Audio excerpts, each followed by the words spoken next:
saw Jensine Larson speak at Emerging Women Live last year, she spoke about her passion around finding women's voices and how she created World Pulse, which is a digital media network giving women voices, connection, and resources throughout the world. This is what my passion is, and she made it happen. And at Women for One, it's all about making life happen in the way that you want to do that, so you have a choice. So this is a very special interview for me personally, and I'm also really excited to welcome you, Jensine, because we're neighbors, because you're in Portland and I'm in Seattle. So welcome, because I'm excited to talk to you today. I'm excited to be here. It's very inspiring to hear your dream and to know that part of me starting my dream was the force behind it was so many other dreams like yours. And you mentioned that a lot of women have had that similar dream and similar passion. Can you talk about that a little? Absolutely. It's happened all throughout the last decade, women coming up to me like yourself saying, I had a dream like this when I was younger. Women emailing me from all over the world saying the same thing. And chances are, for those who are watching this video right now, they may have grown up with a sense of feeling a universal pain of what women are going through around the world, but also a desire to be part of something bigger, a big movement of women, and just recognizing the power that we have when we come together. It's a massive untapped power. So it's a yearning women are feeling right now all over the world. I agree, and I also thought about it the other day when I was writing. We're called, a minority, but we're actually not a minority. We're half of the world, and it's fascinating to me that women do have that sisterhood and have to come together to rise up from the oppression and all of the gender biases they have. And I just wanted to get your thoughts on that as well. I think we're living in a time we're seeing a big shift of social consciousness, and every world institution, whether it is the International Monetary Fund, the World Bank, or whether it's the Dalai Lama or Oprah, these pop culture icons, are saying the number one thing we need to do to solve world problems is invest and empower women.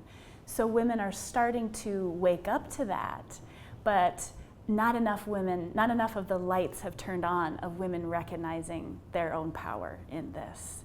And that's what needs to happen. I think I'm feeling the urgency of using the tool of technology to speed up and connect as many women as possible to shift their mindsets, to believe in the power of their own voice.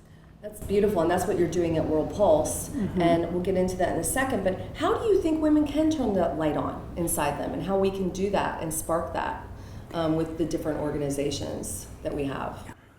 One of the things I've learned over the years of talking to women and watching that internal transformation happen, I call it the turning on of the light. And so many women refer to it as like a lifting of a burden or a releasing of this fire flame that's been blocked inside. A lot of it comes through connection, and it comes through connecting with other women and through telling stories, which is exactly what you're doing. Right.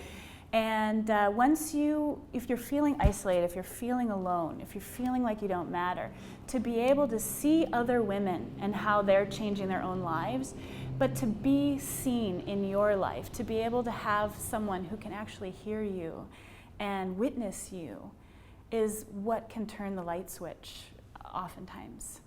I love that, and I completely agree. As Women for One, right, with what you're doing, we're sharing stories. So let's back up. How did you decide to start World Pulse, and can you talk about the evolution of that passion that was inside of you that your light turned on? Yeah. Well, as I've shared before, I grew up very, very shy.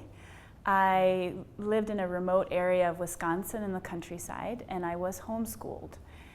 I didn't really know how to socialize with people, but I spent a lot of time alone and reading books, and I had the experience of reading the Diary of Anne Frank or reading about Native American peoples in Sacagawea, and I read a lot of horrible things that were happening in the world, but I always wanted to see the truth of what was happening in the world, but see the other side.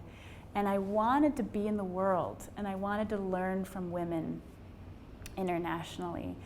And I just knew I had to start to travel.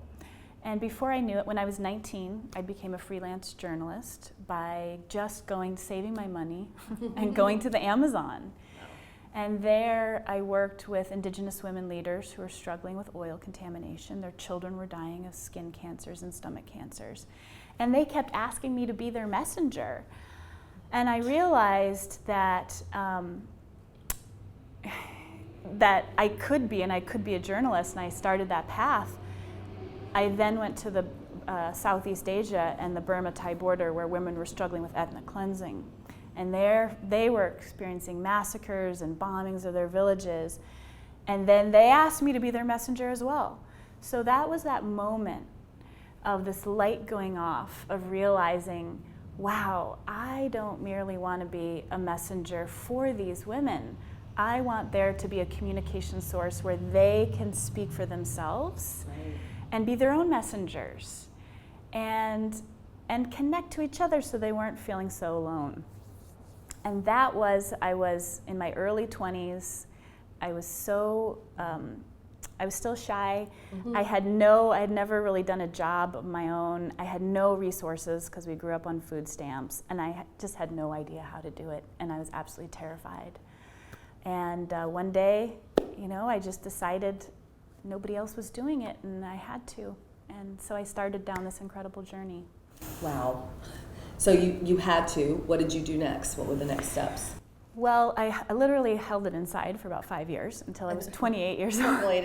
Yeah, I was listening to the radio. I was like, why aren't we hearing more women's voices on the radio? I'd go to the magazine stands. I'd be like, why aren't we hearing from the women all over the world? It's this untapped gold. And so finally, I realized that nobody else was, and it would be a greater risk to the world if I didn't do it. And some of you who are watching this may have had this experience where you feel something inside and it's like trapped, and it's like trying to come out your throat, and I knew I had to release it. So I started with speaking the vision, and I recommend to anyone, if you have this happen to you, just start by speaking your vision. And like saying it out loud. Saying it. I have a vision to connect women all over the world. I didn't even know that it was through technology at that point. Right. Speak your vision. And giving voice to women. And the response, people said, I want to help you. And that just kept coming, whether they would write checks or they would say, I'll volunteer for you. And I had to figure out how to harness all of this volunteer talent and figure out what to tell them to do. But, I've had the experience of having a vision or idea, and I tell people, and it just doesn't land. People are like, oh, that's nice. You go do that. Right. And if you have that experience, it's kind of you're getting that feedback of, well, maybe it's not the time for this vision to be born in the world. I was getting this feedback of like, yes, it is time. We must do this. Mm-hmm. So I just kept going. And I had a pro bono team for the better part of 4 years. And I had to figure everything out myself, how to, I started as a print magazine, so it was how to work with writers around the world, how to launch your own website, how to do your own marketing, how to organize staff, how to do QuickBooks. Every piece of it I had to learn and figure out. Mm-hmm. And but the funny thing is, it just kept growing, and more people kept coming and saying, we want to help, and it just kept growing until today. And today we have, we're the leading digital network connecting women globally and bringing them a voice. That is tens of thousands of women from virtually every country in the world, over 190 countries. And it's amazing. I know, and then the women coming together are actually impacting over 2 million lives because of the inspiration they've gotten to start their own projects and initiatives from World Pulse. That's just incredible. And how many years was this, the evolution of it? Well, it started as a print magazine in 2004, and we launched the website in 2008. So it's just going on 7 years with the website component. That's incredible what you did when you have that vision, and then you just take that next step until you get to this place. That's all it is day after day. What's the next step I can take? What's next, and really having discernment on how to move forward and strategy around that passion that spark that was right here. Absolutely. Years and years ago. So with World Pulse, I know one of my favorite things I read was Nicholas Kristof said, "Half the sky," he said about World Pulse. If there's one thing that, if you want to take a step, join World Pulse, to help women. And I love that because I think there's a lot, especially of Western women, are like, well, what can I do? Right. How can I join in? And so I'd love to talk about the served, and they're all being served, but the women that feel like they want to give, but they actually get more from what they're giving, as opposed to women that get training, resources. Can you talk a little bit about some of the projects that you have at World Pulse? Absolutely, let's do that. There's so much on World Pulse, so many resources. And I will say, like you commented, we're seeing many women who want to do more and are tired of just writing a check and saying goodbye, I hope that goes well, or just putting their name to a petition. I think women are wanting more of what we do, which is breaking down that barrier of separation and being more directly connected to other women globally. And we believe so much in reciprocal relationship. This is not about charity for women. This is not about I am going to help other women. Right. We are going to be helped through the connection every bit as much. So on World Pulse, you can log on, anyone can log on within minutes and fill out a profile to join the community. Within minutes, you can be searching by country or just searching through the community stories and connecting to women from Afghanistan to the South Bronx to Bolivia. There's 56 languages translated through Google. And that's pretty fun, actually, to play with. And you can understand the basics and communicate. So it really, the sky's the limit of what your interests are. If you're interested in a specific topic or a specific region, you can find an incredible woman leader. So to connect with, to learn with, what are some of the actual tangible connections women can make if they log on? Well, one of the first things that is extremely powerful, that may not seem powerful at first, is simply reading a story and then making a comment. And we call that being a listener. That's being an active listener. And it is the single greatest thing that women in our community say changes their life. Because we don't realize how many women are feeling completely alone. They're not getting cared for by their community or their family. They're being told they don't matter, they don't deserve an education, or they don't, aren't worth the time. So when you take the time and you just let a woman know you've listened to her story, you've heard her, that's what causes a woman to say, oh my God, we get emails where women have fallen off the chair, where they're weeping, they're crying, they're like, people from San Francisco, from London, from China are listening to me. I have a global voice now. So that's the first thing. It's beautiful. And simply commenting. Women for One right there as well. Yes, so you see that happen. That's what we do. Absolutely. And there's extraordinary education and beauty across cultures, because you are seeing the raw truth of what a woman's reality is like in Syria. What is it really like on a reservation here in the United States? And you learn. And then they learn from you. So the second thing you can do if you want to take that the next step is you can actually support a woman in her vision. A lot of women are talking about, I want to start a foundation for girls. I have just begun a healthcare clinic for women in my community.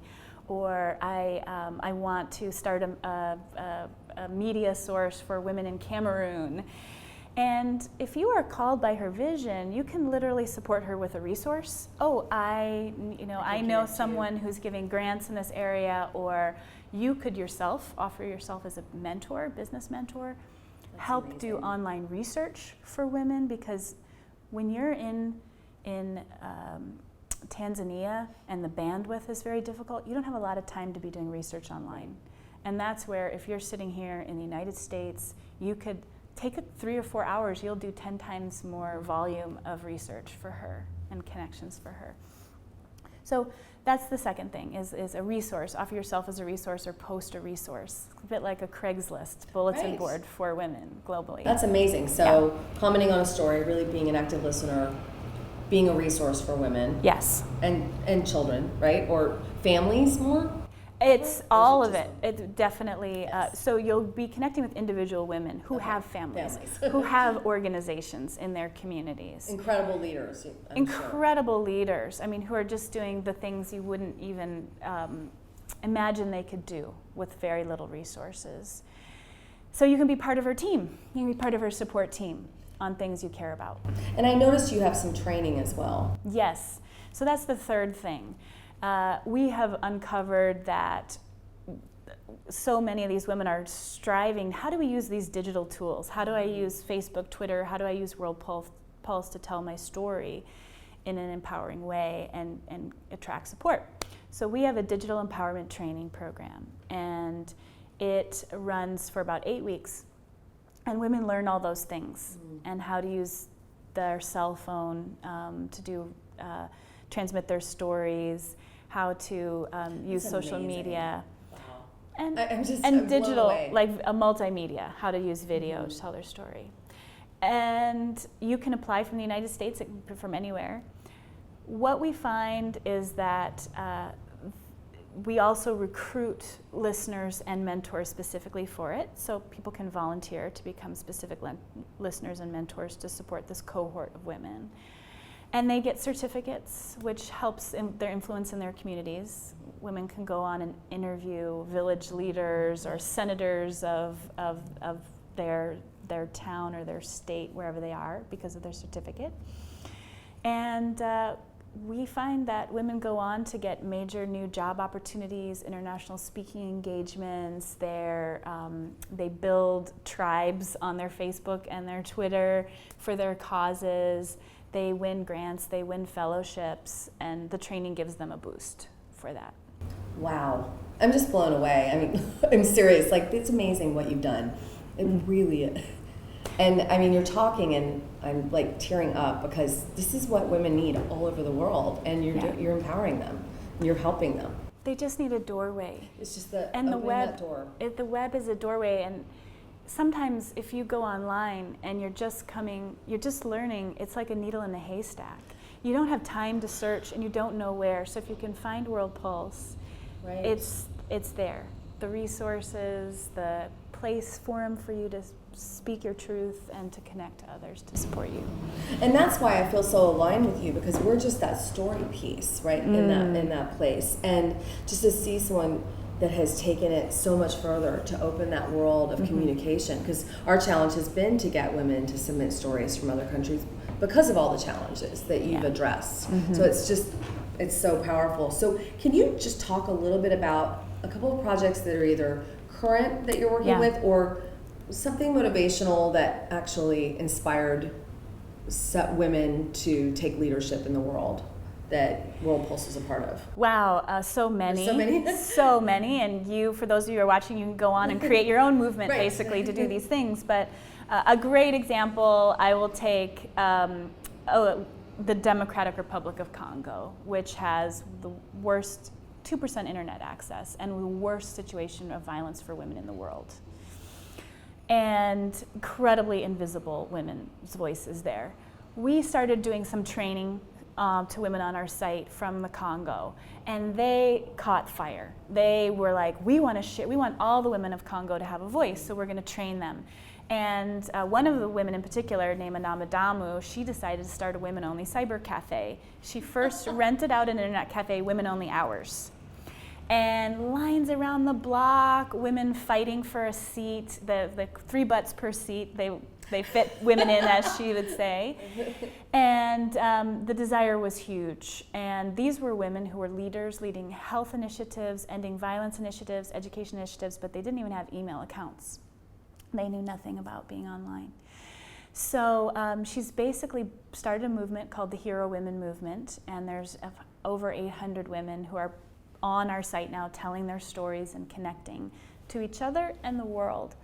What has come out of that are some major things.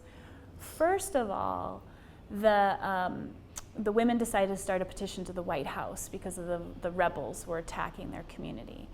And we showed them how to start an online petition. It reached the White House with over 100,000 signatures. Wow.